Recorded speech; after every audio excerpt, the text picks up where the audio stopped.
wabarakatuh. Nama budaya. Salam sejahtera bagi kita semua. Salam Pancasila.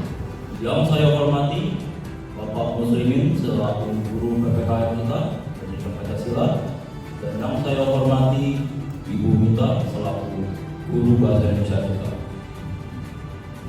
Sebelum kita mulai orasi ini, marilah kita panjatkan puji syukur kepada hadirat Tuhan Yang Maha Esa yang telah melimpahkan rahmat dan karunia-Nya sehingga mengizinkan kita untuk berkumpul di sini dalam keadaan sehat walafiat. Pada kesempatan kali ini, izinkan saya Sekolah Tinggi untuk menyampaikan gagasan dan saya mengenai relevansi Pancasila sebagai ideologi bangsa dalam kehidupan generasi Z dan mengangkat isu LGBT. Generasi Z seperti yang kalian tahu merupakan generasi yang hidup di tengah-tengah perkembangan teknologi dan di tengah-tengah era globalisasi. Era globalisasi membawa banyak sekali dampak. Salah satu dampaknya adalah banyak pengaruh-pengaruh atau budaya-budaya asing dari luar yang datang ke Indonesia. Namun tidak semua budaya-budaya tersebut bisa terdorong sejalan atau berkesinambungan dengan Pancasila. Ada beberapa yang bertentangan secara total, contohnya LGBT. Pancasila adalah pedoman hidup kita, di mana dalam menghadapi isu-isu seperti gerakan LGBT yang menentang Pancasila itu sendiri, kita harus menghadapinya dengan cara Pancasila itu sendiri. Cara-caranya bagaimana? Dalam Pancasila itu sendiri, dari sila pertama sampai sila kelima, terdapat cara-cara secara tersurat maupun tersirat di dalam sila-sila itu tersebut. Mulai dari sila yang pertama yang berbunyi ketuhanan yang Maha Esa. Dari kata-kata itu sendiri, kita mengetahui dari ketuhanan yang Maha Esa bahwa negara Indonesia ini berdasarkan nilai-nilai moral, nilai-nilai agama, nilai-nilai spiritual yang sudah ada sejak dahulu kala, sejak dari dulu kita turunkan ke kita. Jadi sebagai rakyat Indonesia sudah sebaiknya kita menjunjung tinggi nilai-nilai agama, nilai-nilai moral, nilai spiritual yang ada dalam diri kita, yang telah melekat dalam diri kita selama beberapa bulan. Gerakan LGBT yang menentang berbagai agama dan yang sudah ada di Indonesia sejak lama, sudah sepatutnya kita hiraukan, sudah sepatutnya kita hindari, sudah sepatutnya kita ekskomunikasi.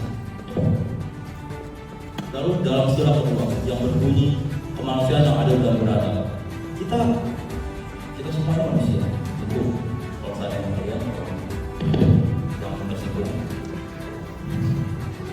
Jadi kita tuh menghargai perbedaan, tapi gerakan LGBT ini sudah tidak sesuai dengan kerangka moral yang ada dalam Pancasila itu sendiri.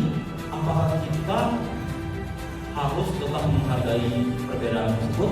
Tentu, karena mereka tetap manusia. Namun kita harus memfilter apa yang pengaruh yang dia bawa, dan kita hanya ambil yang baik-baiknya saja. Jadi gerakan LGBT-nya itu tidak bisa dihiraukan, kita tetap hargai mereka sebagai manusia, sebagai orang lain yang sama derajatnya dengan kita. Lalu pada sila ketiga, yaitu Persatuan Indonesia. Ini mengingatkan kita bahwa betapa pentingnya untuk menjaga persatuan dan kesatuan Indonesia ini. Gerakan LGBT ini merupakan suatu potensi pemicu perpecahan. Maka dari itu kita harus menghindari dalam menganut suatu gerakan ini. Lalu ke sila keempat, yaitu perangkatan yang dipimpin oleh hikmat kebijaksanaan dalam permusyawaratan perwakilan. Dari sila itu sendiri kita tahu bahwa kita harus menyikapi isu-isu tersebut dengan musyawarah dan mufakat. Lihatlah dari sejarah Indonesia kita telah banyak sekali perundingan-perundingan, sidang-sidang dari perundingan Tinggal-Jati, RMB, Renville, semuanya. Lalu ada juga sidang PPKI, PPKI, semuanya itu telah kita lalui menyelesaikan masalah-masalah dengan cara musyawarah dan mencapai mufakat. Juga akhirnya kita merdeka itu juga melalui sidang juga. Lalu sidang kelima, yaitu keadilan sosial bagi seluruh rakyat Indonesia. Tentu tentu harus menjaga sebagai untuk semuanya kita harus memiliki suatu keadilan kesejahteraan untuk semuanya. Namun LGBT sendiri tidak sesuai dengan norma dan kerangka moral dalam Pancasila. Jangan meminggirkan norma-norma yang telah ada di Indonesia ini sebagai lama waktunya yang telah terbukti menjaga keharmonisan sosial demi menganut suatu gerakan seperti LGBT ini. Hadirin yang berbahagia, dalam menyikapi LGBT kita harus tegas namun bijak. Pancasila adalah landasan moral dan etika kita dalam setiap tantangan dalam menyikapi ideologi asing seperti ini. Generasi Z kita semua harus menjadi generasi yang tidak hanya unggul dalam teknologi, namun kokoh dalam jati diri dan cinta tanah air. Dengan berpegang teguh, saya yakin bahwa kita akan mampu menghadapi tantangan zaman tanpa kehilangan jati diri kita sebagai bangsa Indonesia. Ingat, tanah ini adalah tanah Indonesia. Kita semua yang berdiri di sini adalah warga Indonesia. Jadi kita harus menjaga Indonesia ini dengan baik dan jaganya bagaimana? Dengan perisai kita, Pancasila. Demikian pidato yang dapat saya sampaikan. Maaf jika ada salah kata atau